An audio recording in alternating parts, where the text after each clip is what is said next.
Japanese affiliation, I think.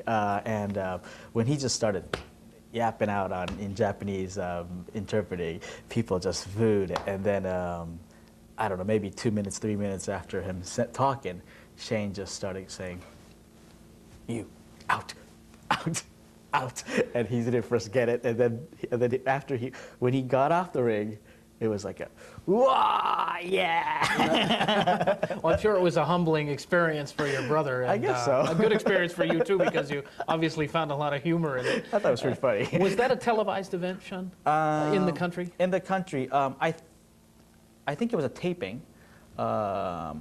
TV Tokyo has pretty good rights to, I think, the WWF right now, and that's not a cable channel. So people who live in the Kanto region, which is like maybe the western part of Japan, has a pretty good access to that station. And I seriously actually don't know for what program it was, but I know they were taping.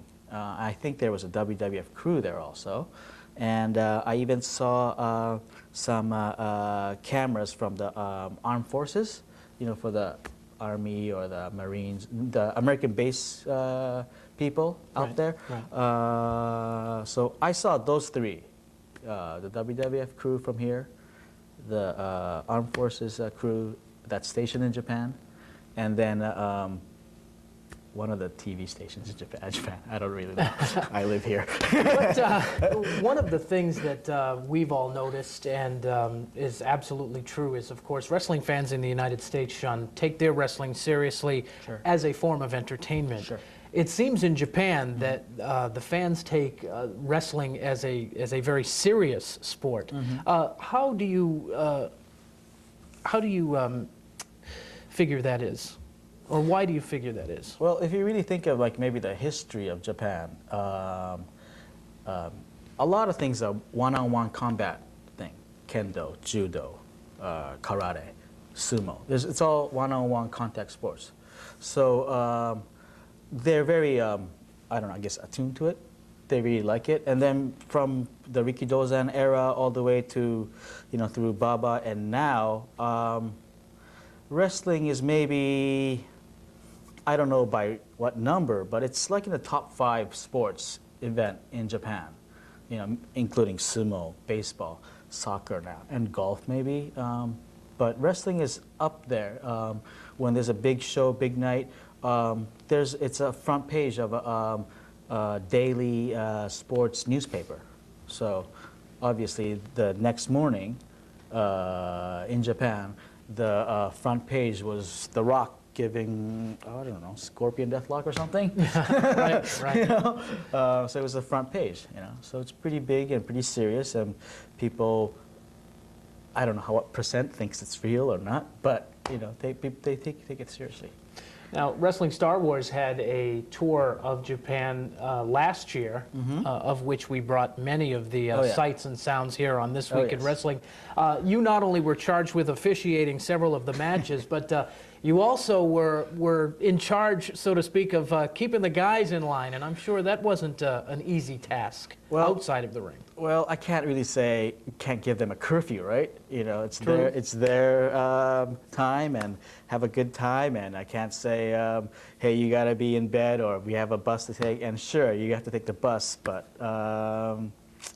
what can I say? Boys like to party. You got to let them party, right? I guess so. Speaking of parties, we like to party here, Wrestling Star Wars, and This Week in Wrestling, especially at the Combat Zone, where you have officiated many matches, including some title matches. What's it like being inside the ring? There are a lot of folks who might be out there thinking about a career in wrestling. Of course, we have the Combat Zone Training Center, training some referees. It's a lot different, as you know, watching it at home or sitting in the audience than it is being that third member inside the ring. Well, I thought it was close enough being a photographer, first of all. But participating as a referee is a completely different thing.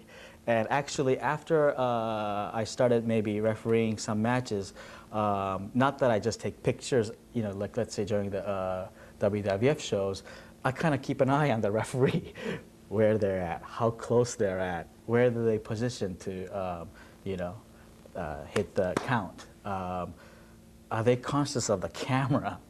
You know, but I like seeing the young talent coming out of Wrestling Star Wars. And it's very exciting to see new talent, young boys. It's fun.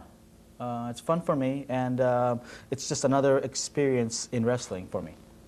Now, we've seen in on many occasions that the referee may get a little too close to the action and may go flying either through the ring or through the ropes outside to the cement floor. Any injuries that you've ever suffered that have made you question your chosen career? In the refereeing, they've been very nice to me. I haven't got any chair, I haven't got any table, no beer bottles. They've been very, very nice to me. I don't know, maybe because they know that I'm a full-time photographer, and if they do something bad to me, that I'm not going to shoot them anymore. Right. They'll get some bad press. So I don't know. I've been very fortunate about it. But on the other hand, the photo job, I've got several hits here and there. Some were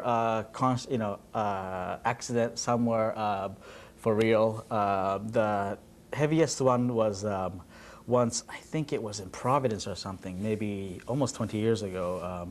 Abdullah finally grabbed my neck and I guess he just lied down on me.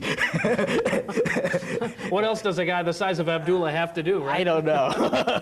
But he just leaned on me, and I was all, I don't know, his blood just came all over me, and it was like, that was hell. Now, was that a point when you said, what have I done? What am I doing this for? Nah. I thought it was okay. Yeah. I thought it was, but they took me back in the dressing room, and then I wasn't that hurt, but some of the people wanted me back on the ringside taking pictures. So, but they didn't want me to go there like, totally fine. So, and sure, my armor was a little bit hurting, but they put a bandage on me, and I'm like, why do I even need a bandage, man? You always need that ceremonial bandage, I guess. We are going to take you down to ringside here on This Week in Wrestling. We'll come back with Shun Yamaguchi in just